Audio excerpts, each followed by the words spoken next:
위와 같은 동작을 봤을 때 혹시 무릎 다치는 거 아니야? 이런 생각이 드시나요? 왜 사람들이 무릎 나가는 걸 꺼려 할까요? 중요한 건 무릎이 발끝을 나가더라도 튼튼한 무릎을 갖는 것입니다. 오늘은 그 세 가지 방법을 알려드릴게요. 첫 번째는 ATG 스쿼트입니다. 일반적으로 알고 있는 스플릿 스쿼트랑 다르게 무릎을 앞으로 나가게 하는 방법인데요. 이렇게 할 경우 세 가지 이점이 있어요. 체중을 지탱하고 있는 앞쪽 무릎 관절은 이 최대로 늘어나게 되는데, 이는 무릎 주변부를 감싸고 있는 힘줄, 인대, 그리고 근육 전체를 강화하는 데 효과적이에요. 또한 오래 앉아있다 보면 이 고관절 굴곡근들이 많이 긴장하게 되잖아요. ATG 스플릿 스쿼트를 할 때 반대편 다리를 보면 고관절 굴곡근들이 스트레칭 되는 걸 볼 수 있을 거예요. 그래서 오래 앉아있는 일이 많다면 꼭 추천하는 운동입니다. 세 번째로 발목 가동 범위 개선에도 도움이 되는데요. 무릎이 발끝을 넘어가면서 발목이 스트레칭 되게 됩니다. 일반적인 스쿼트는 체중이 위아래로 움직이게 되는데, 이 방법은 체중을 앞뒤로 움직이기 때문에 발목 스트레칭에 더 유리합니다. 무릎이 저렇게 나가면 다치는 거 아닌가요?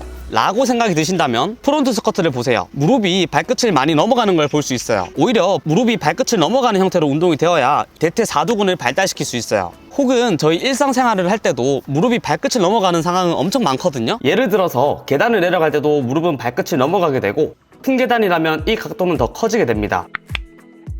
그런데 만약 무릎을 안 내보내게 되면 그만큼 엉덩이를 뒤로 접어야 하는데, 무릎의 스트레스는 줄일 수 있을지언정 허리의 부담은 높아지게 됩니다. 준비되지 않은 관절 상태에서 갑작스럽게 맞닥뜨린 그런 위험한 환경이 부상을 초래하는 것이지 운동 자체에는 잘못이 없습니다. 혹은 길 가다가 고양이를 만날 수도 있고요. 하지만 무리해서 따라하면 다치겠죠. 그래서 처음에는 높은 박스로부터 점차적으로 낮춰볼 거예요. 발을 골반 너비로 벌린 다음 앞뒤로 두고 엉덩이와 종아리가 가까워지도록 깊게 앉아줍니다. 이때 한 가지 팁을 주자면, 체중을 이용해서 묵직하게 누르듯이 힘을 주는 거예요. 조직이 적응될 수 있도록, 그리고 근력에 빈틈이 생기지 않도록 끝까지 앉아주는 거예요. 점차적으로 박스 높이를 낮춰서 바닥에서 할 수 있도록 만들어 주시고요. 충분히 적응됐다면 무게를 들고 진행해 주세요. 동작은 좌우 3세트 12회씩 반복해 보세요. 흔한 실수 3가지 알려드릴게요. 첫 번째는 상체가 숙여지는 경우인데요. 상체가 숙여지게 되면 반대편 고관절 굴곡근들이 충분히 스트레칭 시킬 수 없게 됩니다. 상체를 기준으로 뒷다리가 신전될 수 있도록 해주셔야 해요. 두 번째는 무릎이 이동되는 경로인데요. 무릎은 두 번째 발가락 방향으로 밀어줄 겁니다. 항상 무릎과 발끝은 동일한 방향으로 움직일 수 있도록 해주세요. 세 번째는 제한된 가동 범위인데요. 고관절 굴곡근과 발목을 충분히 스트레칭 시키기 위해선 깊게 앉아야 합니다. 가동 범위를 제한해서 앉게 되면 충분한 스트레칭이 어려워요. 엉덩이랑 종아리가 터치할 수 있도록 동작을 만들어주세요. 두 번째는 리버스 노르디컬인데요. 이 동작은 대퇴사두근의 근육의 길이가 늘어나는 형태의 운동인데요. 올라올 땐 단축성 수축으로 대퇴사두근을 강하게 자극시키게 됩니다. 또한 대퇴사두근 이외에도 복근이랑 흉골근, 신체 전면 체인이 모두 사용이 됩니다. 그래서 무릎 건강뿐만이 아니라 코어 발달에도 정말 좋아요. 비슷한 형태 운동으로 레그 익스텐션이 있는데요. 헬스장에 가야만 할 수 있고, 대퇴사두근만 고립해서 운동을 하다 보니 재활이 필요한 경우가 아니라면 차라리 집에서 쉽게 할 수 있는 리버스 노르디컬을 해보시는 건 어떨까요? 방법은 정말 간단합니다. 양 허벅지가 11자가 되도록 다리를 벌려주시고 무릎을 끌어주세요. 다리가 벌어지면 무릎뼈가 외측으로 쏠리기 때문에 무릎이 다칠 수 있어요. 동작을 하는 동안 벌어지지 않도록 신경 써주세요. 그 다음 벽에 발끝을 붙이고 손에 턱을 받쳐주세요. 골반은 오리궁뎅이가 되지 않도록 후방으로 말아줍니다. 그리고 뒤로 천천히 내려갔다가 머리를 터치하고 올라오세요. 올라올 때 고관절이 펴져 있어야 하고요. 위 영상처럼 엉덩이가 앉아지면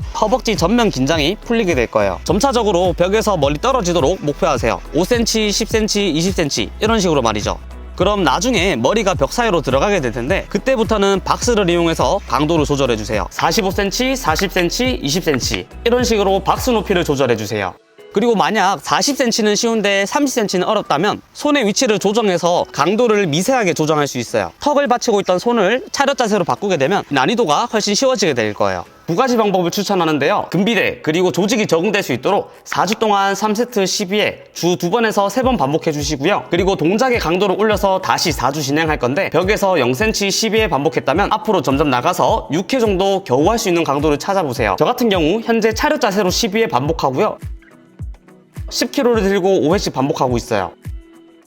저 또한 처음에는 바닥에 머리가 안 닿았었는데요. 지금은 무게를 들고 리버스 노르디컬을 할 수 있을 만큼 대퇴사두근의 근력이 많이 좋아졌어요. 세 번째로 뒤꿈치를 들고 진행하는 스쿼트인데요. 이것도 마찬가지로 무릎에 심각한 부상이 있는 사람들은 조심해야겠지만, 무릎에 큰 문제가 없다면 오히려 발목부터 무릎 관절까지 더 튼튼하게 만들어줄 운동이에요. 접으라고 만들어진 게 무릎 관절인데, 이 무릎의 굴곡 범위를 사용하지 않으면 오히려 이 사용하지 않아서 여러 문제가 생기게 됩니다. 대퇴사두근 발달 목적으로 무릎을 극단적으로 내보내는 CC 스쿼트가 있는데요. 뒤꿈치를 들고 하는 스쿼트는 CC 스쿼트 동작에서 고관절이 접히는 동작이 추가된 겁니다. 그래서 대퇴사두근을 비롯한 엉덩이 근육까지 동원됩니다. 또한 평상시 소홀하기 쉬운 발가락이랑 발목 관절까지 운동이 되는데요. 이게 중요한 이유가 있어요. 요즘 러닝을 많이 하잖아요. 그러다 보니 쿠션감이 많고 발을 꽉 잡아주는 신발을 오래 신는 경우가 많습니다. 이러한 신발을 오래 신게 되면 발휘해야 될 기능들이 점차적으로 신발이 대신하게 되는데요. 이게 과연 건강한 발일까요? 발바닥에 있는 족저근막이랑 이 아킬레스 건들이 탄력 있게 제 기능을 해야 되는데 신발이 그 기능을 대신하고 있다는 거죠. 뒤꿈치를 들고 하는 스쿼트를 하게 되면 발가락 근육부터 종아리 근육까지 싹 다 동원이 됩니다. 그래서 잃어버린 발 기능까지 회복시킬 수 있어요. 오늘 3가지 운동을 알려드렸는데요. 튼튼한 무릎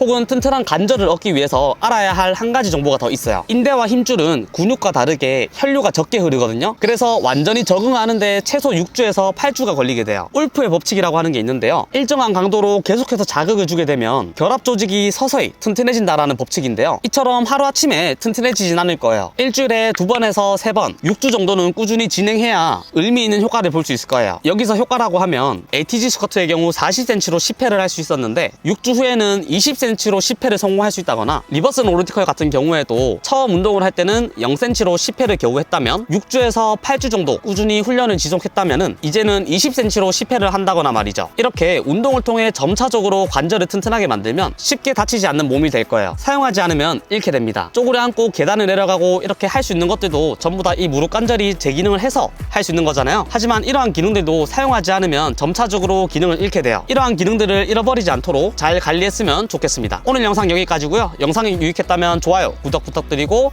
다음 영상에서 만나도록 할게요. 감사합니다. 새우코치였습니다.